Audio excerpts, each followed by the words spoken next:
আসসালামু আলাইকুম। আজকে আমি রান্না করব লাউ চিংড়ি।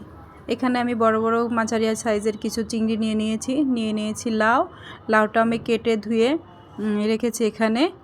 এখন এ পর্যায়ে আমি রান্নায় চলে যাব।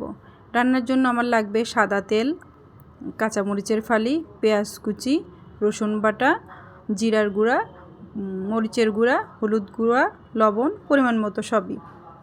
এখন আমি এ সময় মশলা কষাতে কষাতে আপনাদের সাথে আমি লাউয়ের কিছু গুণাগুণ শেয়ার করতে চাই। লাউ একটা অত্যন্ত উপকারী খাবার। লাউয়ে প্রচুর পরিমাণ ফাইবার, ভিটামিন ও গুরুত্বপূর্ণ খনিজ রয়েছে, যার কারণে যারা ওজন কমাতে চাচ্ছি আমরা তাদের জন্য অত্যন্ত উপকারী। এতে রয়েছে প্রায় 96% পানি। তো এছাড়াও রয়েছে লাউয়ে vitamin B, C, iron, sodium, potassium. হজম শক্তি বাড়াতে আসলে লাউয়ের কোনো জুড়ি নাই।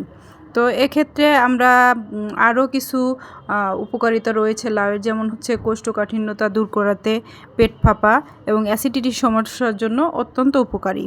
তো লাউ শরীর ঠান্ডা রাখতে তার কোনো জুড়ি নেই। লাউয়ের উপকার আসলে বললে শেষ হবে না। তো আমরা লাউটা রান্না করার জন্য এই যে এখানে আমার পরিমাণ মতো পেঁয়াজ, কাঁচামরিচের ফালি কষিয়ে নিয়েছি, মানে একটু হালকা লালচে করে ভেজে নিয়েছি। ভেজে নিয়ে আমি একটু পানি দিয়ে নিয়েছি যাতে আমার মশলাটা পুড়ে না যায়। তো এখানে আমি দিয়ে দিয়েছি একটা আমার রসুন বেটে রাখা 1 চামচ হবে। আমি এগুলোকে ফ্রোজেন করে রেখেছি কিউব করে, তার একটা কিউব আমি ব্যবহার করেছি। তার সাথে দিয়ে দিলাম 1 চা চামচ মরিচের গুঁড়া, 1 চা চামচ হলুদের গুঁড়া এবং 1 চা চামচ জিরার গুঁড়া, যেটা আমি নিজে হাতে করে রেখেছি। আর আমি দিয়ে দিয়েছি একটা তেজপাতা। তো এগুলো আমি একটু কষিয়ে নেব। এটা কষানো হয়ে গেলে আমি চিংড়িগুলো দিয়ে আবার একটু কষিয়ে নেব। আমার মশলাটা কষানো হয়ে গেছে। এখন আমি দিয়ে দিচ্ছি চিংড়িগুলো দিয়ে অল্প একটু সময় কষিয়ে নিব। তো চিংড়িটা আমি পরিমাণ মতো কষিয়ে নিয়েছি। চিংড়ি বেশি কষানো যাবে না, কারণ বেশি কষাইলে চিংড়িগুলো বেশি শক্ত হয়ে যাবে, তখন খেতে মজা লাগবে না। তো এই পর্যায়ে আমি লাউগুলো দিয়ে দিচ্ছি। এইটা দিয়ে সুন্দর মতো একটুখানি নাড়াচাড়া করে অল্প একটু পানি দিয়ে আমি ঢাকনা দিয়ে ঢেকে কষিয়ে নিব।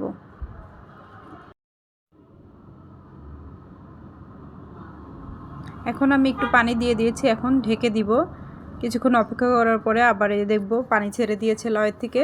এটা অনেকটা হয়ে আসছে। আর একটু আমি নাড়াচাড়া করে আমার পরিমাণ মতো পানি দিয়ে দিব লাউটা সিদ্ধ হওয়ার জন্য।